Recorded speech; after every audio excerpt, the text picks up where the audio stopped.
When I wake up on a Monday morning, there's only one thing to do. I march to the field and I tickle the teats of the black and white one who gives a moo. I love to do it round the clock, it's something I will never disparage. I get my kicks from pumping away at the bovines undercarriage. Cause I'll be yanking at the udders, yanking at the udders, yanking them with all my might.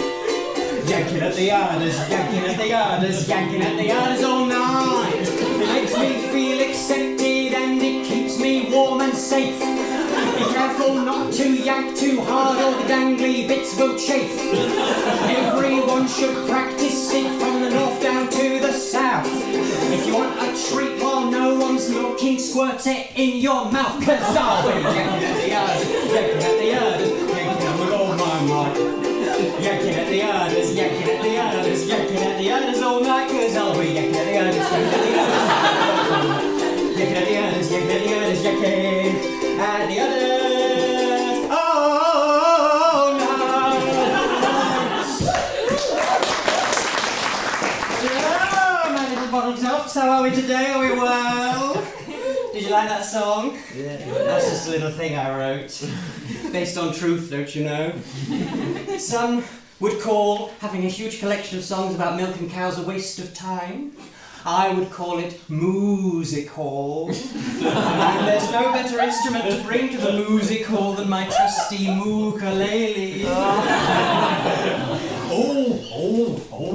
Oh, you're a very naughty little ukulele, aren't you? Yes, you are. Yes, you are. You've been showing the other instruments your G-string, haven't you? Yes, you have. You can go and lie down over here for a while, you naughty little thing. My name is Milkboy. And I'm a lactic evangelist. I travel from town to town telling stories about this stuff here. It's very good for you. It's very good for the bones, apparently. I can't remember who told me that. I think it was a skeleton. I like having bones. I like having bones because without bones, I would just be a pile of fleshy soup on the floor. My great uncle spent 3 years as a pile of fleshy soup. Every morning my great aunt would suck him up from the bed with the hoover and put him in a colostomy bag that she hung round her neck. It was working quite well till he was left in a bowl in Toby Carvery and a truculent little girl drank him. Have you ever spent the night in the bladder of a 5-year-old? Didn't think so. You could say that the aim of this performance is to spread, to deliver. The milkman delivers milk to people's doors. I deliver milky stories to people's ears. Ear milk. I'm something of an expert on milk. I should have a PhD. Or as it's milk, perhaps a UHT. This show is simple. I'm going to tell some stories, I'm going to sing some songs, and then I'm going to leave. I will try not to milk it, but I can't make any promises. Get ready to open up those ears, my little bottle tops, because what I have to say could change your lives. Can I get a moo-yah? Moo-yah! First time that's happened. The first story is called How to Drink Milk. It's not really a story, but you know what they say, if ifs and ands were dairy cans, there'd be no need for drinkers. It has come to my attention that some of you will not have drunk milk before, so here is my simple guide on how to go about it. First, you need to source your milk. But where does milk come from, my little bottle tops? Where does milk? That's right. The supermarket. The dairy aisle, to be precise. Go to the dairy aisle and there should be any number of milk options available there. Of course, if you're like my Auntie Hermione, you will not be able to go to the dairy aisle.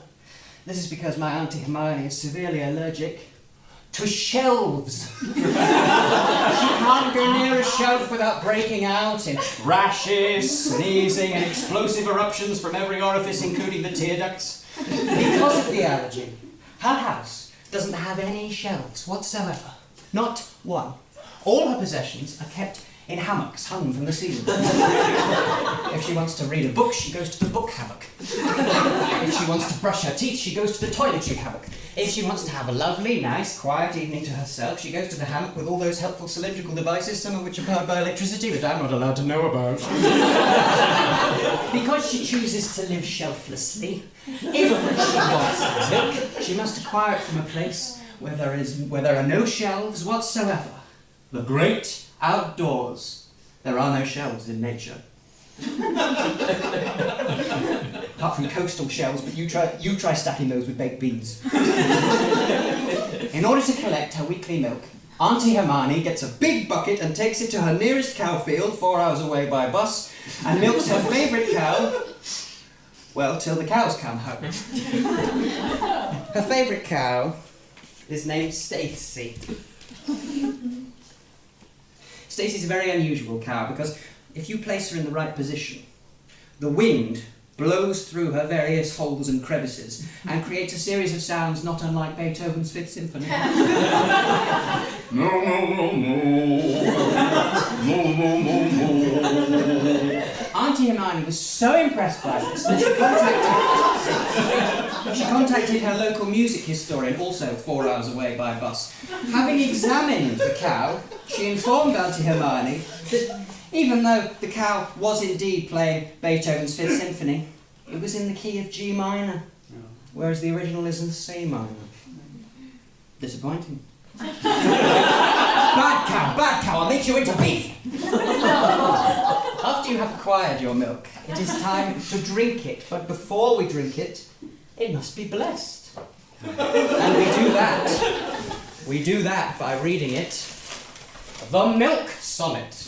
That's right, the Milk Sonnet. This special sonnet was written hundreds of years ago by William Milk Shakespeare,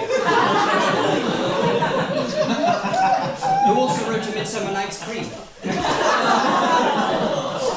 It is to be read aloud before all milk, before it is drunk. Allow me to demonstrate in my finest classical voice.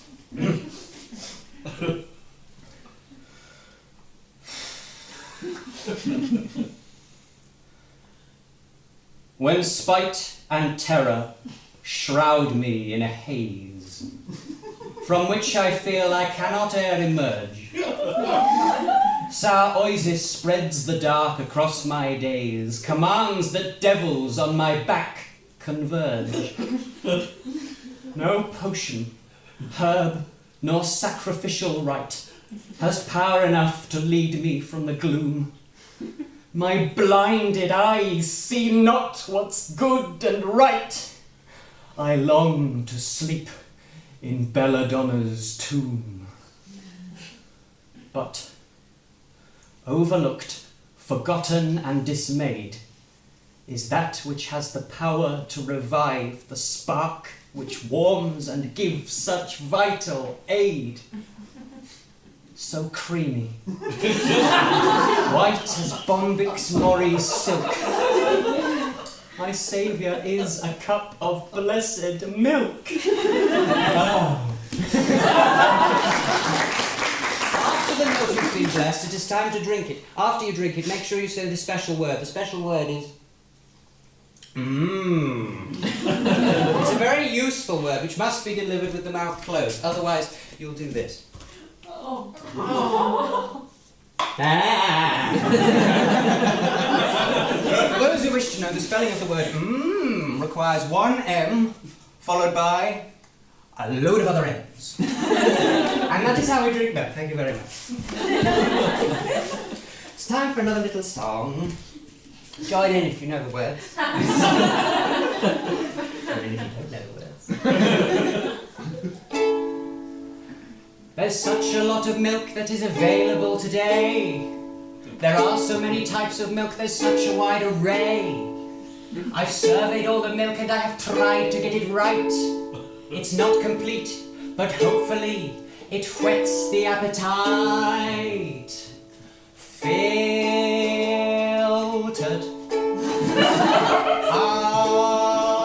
Unfiltered. Skimmed. Semi-skimmed. Whole.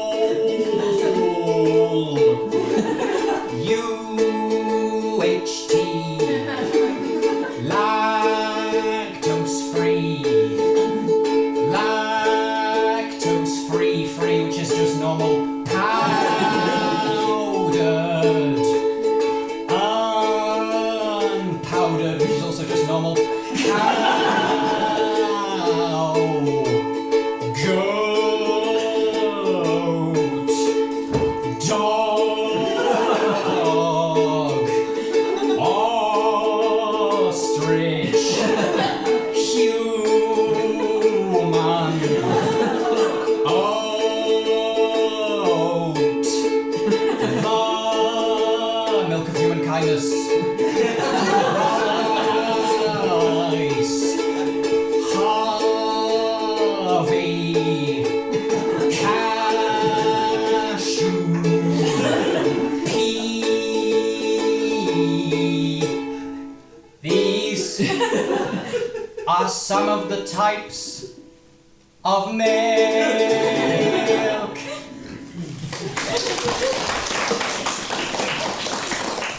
The story of clouds.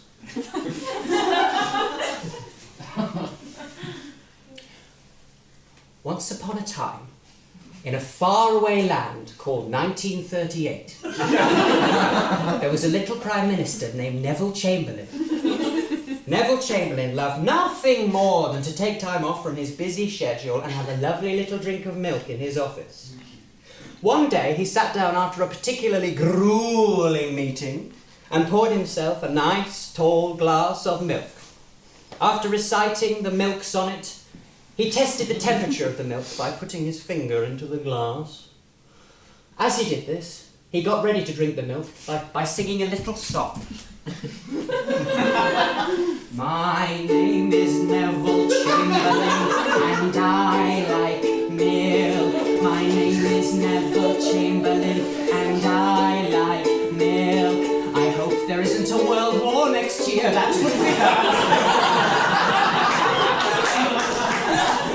Chamberlain was about to pick up the milk when suddenly the unmistakably large, pink, wobbly figure of Winston Churchill slunk its way into his office, his body undulating like a worm.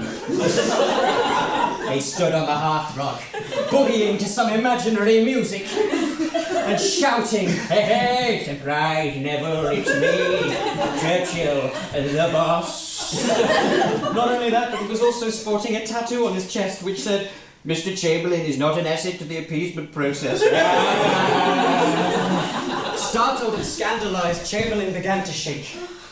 This shaking intensified and intensified and intensified to the point where Chamberlain's upper arm, which was connected to Chamberlain's elbow, which was connected to Chamberlain's forearm, which was connected to Chamberlain's wrist, which was connected to Chamberlain's hand, which was connected to Chamberlain's finger, began to shake, shake, shake, so in order to shake your body line.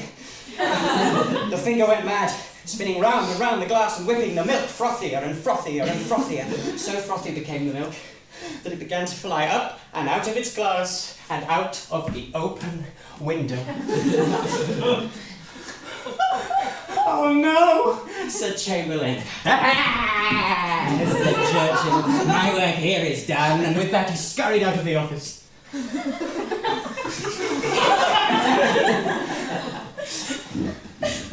To say that Chamberlain's day had been ruined would be an understatement. He was distraught. Not only had he been taunted by a naked Winston, but he'd also lost his milky milk.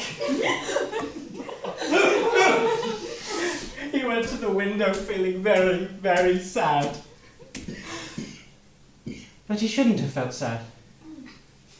Because looking out of the window, he saw that his milk had flown up, up, up, and into the sky, and lingered there, becoming the very first cloud. Chamberlain liked the way the cloud looked so much that he began deliberately frothing up his milk every day and sending it up into the sky, even after he left office. Now, long after he has passed, every cloud which hangs in the sky is there because of Neville Chamberlain. And I don't think it would do us any harm at all if occasionally we looked up into the sky and thanked him for doing that. Thank you, Neville. Now it's time for another little song. There's a woman in my town. Big shoulders. That's not relevant. A woman in my town named Mary Dilk. Mary Dilk likes to milk everything.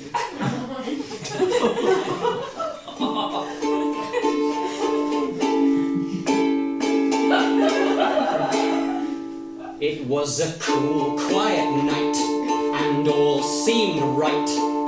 There was nothing untoward to fear, or was there? A lady and her legal spouse were walking near their legal house, and nothing that was dangerous was near, or was there? Their aim was to perambulate and hopefully rejuvenate their lungs on their matrimonial walk. But all of a sudden, in the midst of the dark, a stalker watched them close like a shark and swooped in for the kill just like a hawk. Bad news, chaps, it's Mary Dilk. Be careful in the streets. Just run away with your curds and wave. She's going to grab your teeth. She will not waver. She will not stop. She's of a demented ilk. There's nothing and no one she cannot find, and nothing she cannot milk. There's nothing she cannot milk. She moved from place to place, milking everything in sight. No one's safe when she is on the prowl. She milked a goat, she milked the mare, she milked a goat, she milked a hare, she even tried to milk a baby owl. Once the milk was gathered in, she'd mix it in a wheelie bin and bathe in the lactic bath till dawn. She'd curl up in the fetal pose while wriggling her little toes and wait for the morning light to be reborn. Bad news, chaps, it's Mary Dilk. Be careful in the streets. Just run away with your curds and whey. She's going to grab your teats. She will not waver. She will not stop. She's of a demented ilk.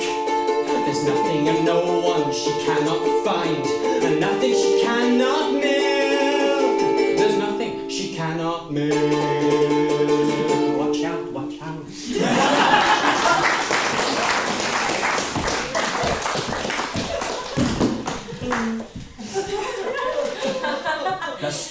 story of the mozzarella. Once upon a time, I was standing in the dairy aisle, looking for mozzarella. I was scanning the shelves carefully until a twitching movement caught my eye. Being a curious person, I looked at it.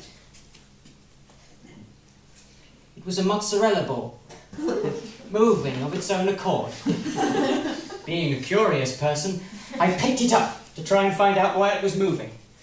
As soon as I picked the ball up, I threw it back down again, in fear. For what I saw on the underside of the mozzarella ball gave me the willies. In fact, it gave me more willies than I have ever been given. A surfeit of willies, a veritable embarrassment of willies, because what I found on the underside of the mozzarella ball was a tiny, tiny Rihanna. Rihanna, the pop star. When I threw the ball back down, the tiny Rihanna fell with it. I was briefly separated from it. She hissed and quickly leapt back onto the Italian cheese, regarding me with hateful eyes.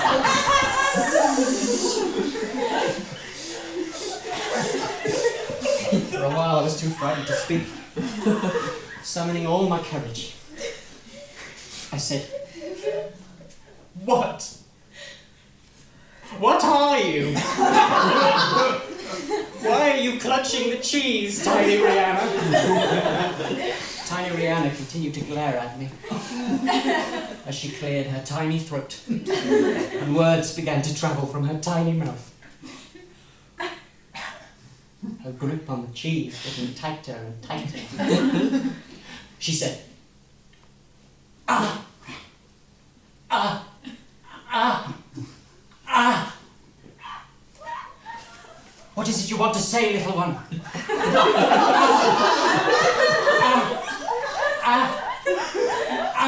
It's all right, you can tell me, I'm a friend.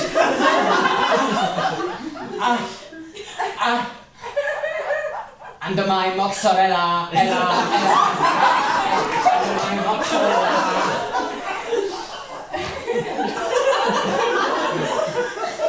Tiny Rihanna proceeded to sing a full rendition of the song Mozzarella, Ella, Ella, by the end of which she was quite out of breath. She put so much effort into the song that at its close, she nearly fainted and was only able to stop herself keeling over by leaning on a packet of Baby Bell.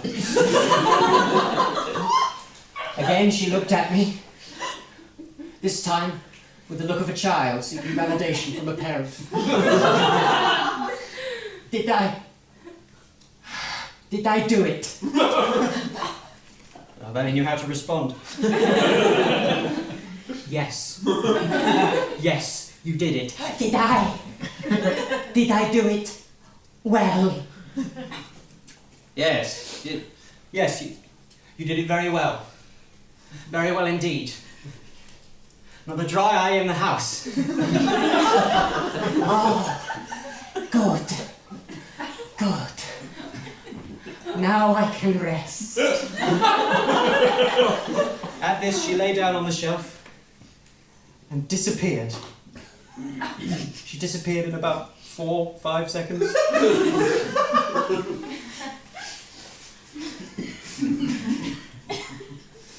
So remember this, my little bottle tops. Always check your mozzarella balls. They may be hiding something great. Something that might even have a few hits in the hit parade.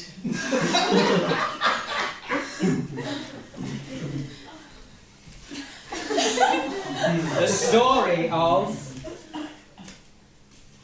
the Fountain of Youth. A long time ago, I was travelling on a train. Choo-choo and everything. At one point, the train passed a field of cows, all of whom were lying on the ground. This wouldn't be unusual, were it not for the fact that they were lying on their backs, a position I thought was impossible for cows to take up. Even more impossible now. At my earliest opportunity, I disembarked the train and walked to the field to try and find out what was going on. Entering the field, I saw a particularly large cow turn and give me a look of derision.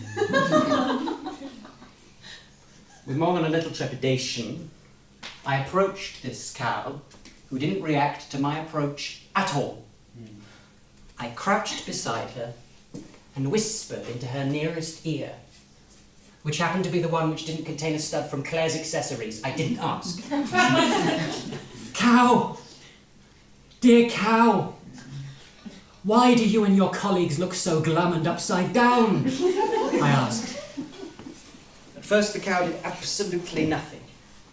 Then, suddenly, well, as suddenly as a cow who has been lying on her back can manage, she rolled over and stood on her 4 magnificent legs. Then she moved, slowly but determinedly, across the field, and I dutifully followed behind. Reaching the other side of the enclosure, she turned and gave me a look that said, well, there you go. Looking down, I saw a pile of milk.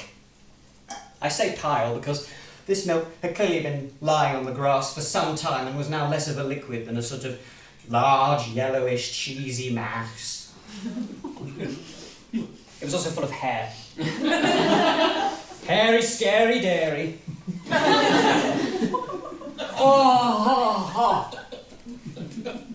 After I recovered from the smell, I noticed something odd, something odder about the milk. It contained writing. It was indecipherable when observed from a safe distance, and obscured by the folds of sun-curdled milk. So, as gingerly as I have ever performed an action, and attempted to smooth it out a bit.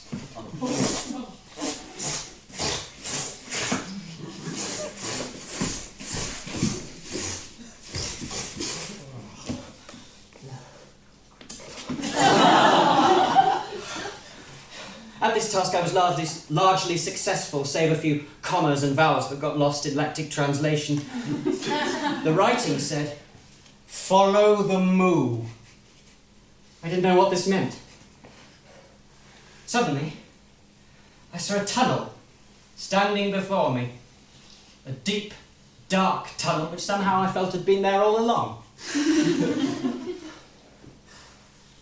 Peering into the darkness, I felt a tingling. If I were to pinpoint where this tingling happened, I would say somewhere between my gallbladder and my liver. The tingling made me go, ooh! Someone or something must have heard this, ooh! Because it was followed by a low, hypnotic sound coming from the tunnel. A moo? It was the most alluring moo I have ever heard. And all the other cows in the field joined in perfect harmony. Oh, moo, moo, moo, moo, moo, moo, moo, moo, moo, while mooning. They seemed to be encouraging me. And so, with another tingling happening between my gallbladder and my liver, I entered the tunnel. The further along I moved, the darker it became, and the mooing became more and more intense. With every step, it grew louder and stronger, louder and stronger, louder and stronger.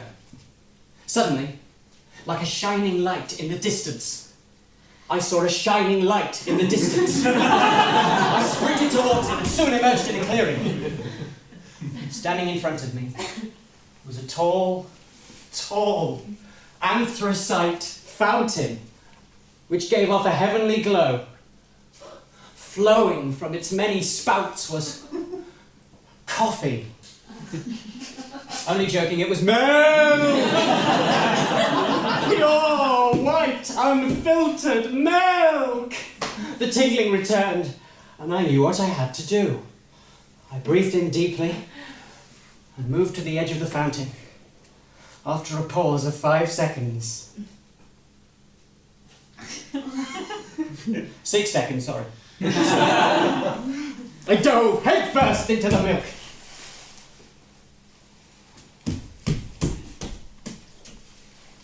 I came to, standing in a gleaming world.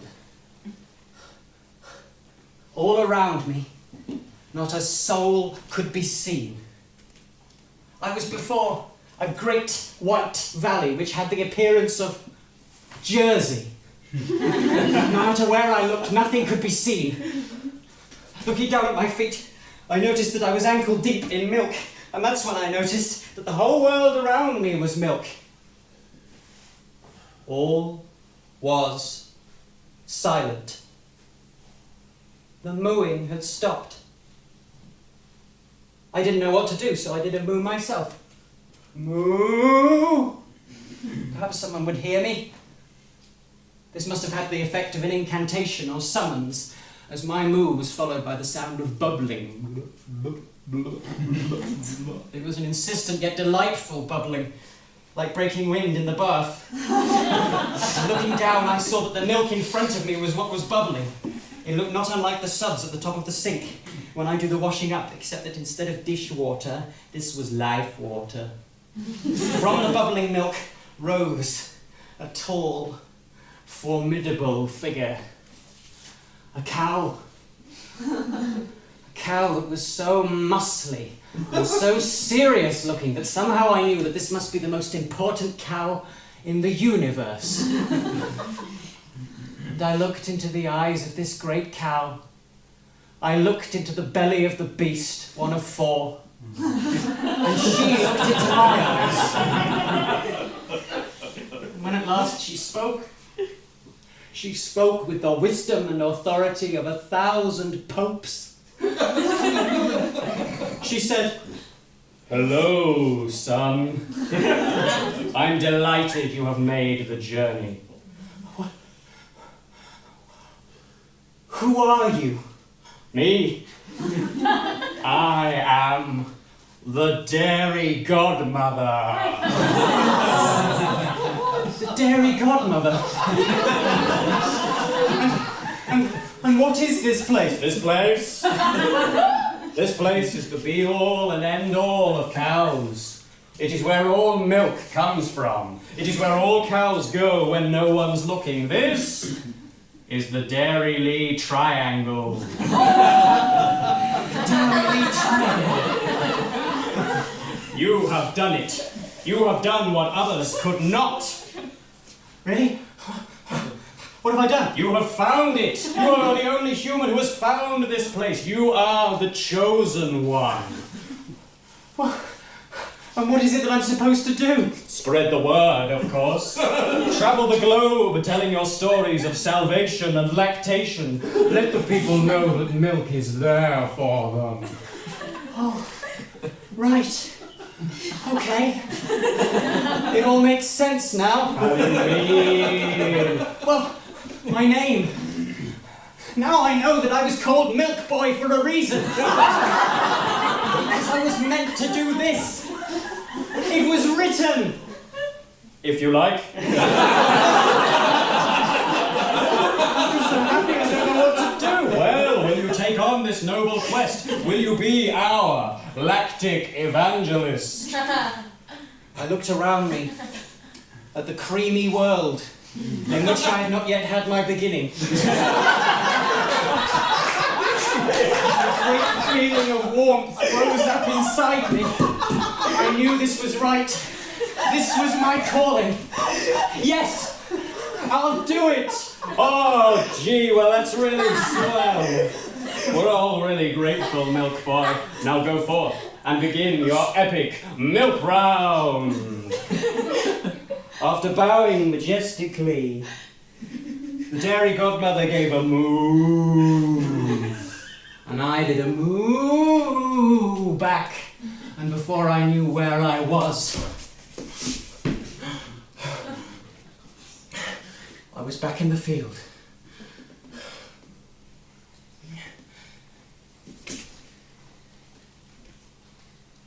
And now, my little bottle top, it's almost time for me to go. I'll leave you with a little song about a little calf who was born not looking like the other cows in the herd. And because of this, The other cows in the herd weren't very nice to the little calf. They avoided her and called her horrid little nicknames like Udder Disgrace and Calf Vader. But all was not lost. After a small act of kindness, the little calf was given a little bit of hope.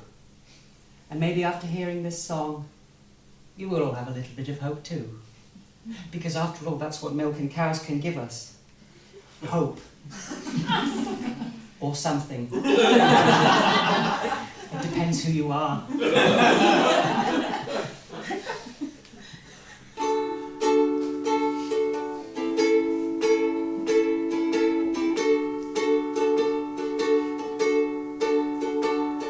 A new discovery was made in a field in Allendale. A calf with udders on her back and a leg instead of a tail. She was rejected by the herd, but the farmer let her stay. So every morning she went to him and had these words to say. I may not be a dishy calf, but you got a lot of time for me. You came along and picked me up unexpectedly. I'm a big mistake that God made late in his career. So thanks a lot, thanks for not cowering in fear.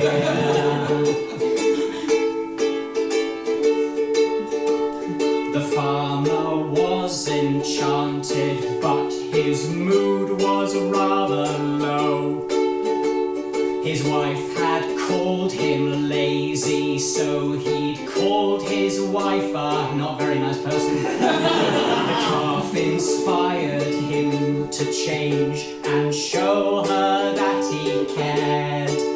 So he went into the sitting room where bravely he declared, I may not be a dishy chap, but you got a lot of time for me.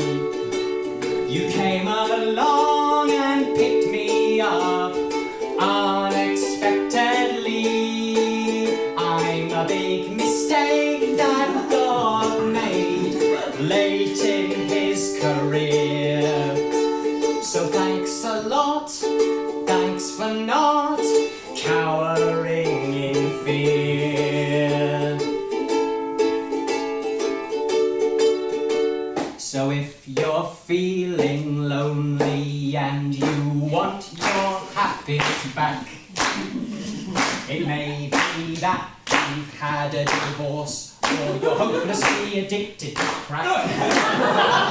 Just go to someone you hold dear or hold them in your mind and speak these words to thank them for refusing to leave you behind. I may not be a dishy one, but you got a lot of time for me. You came along and picked me up unexpectedly. I'm a big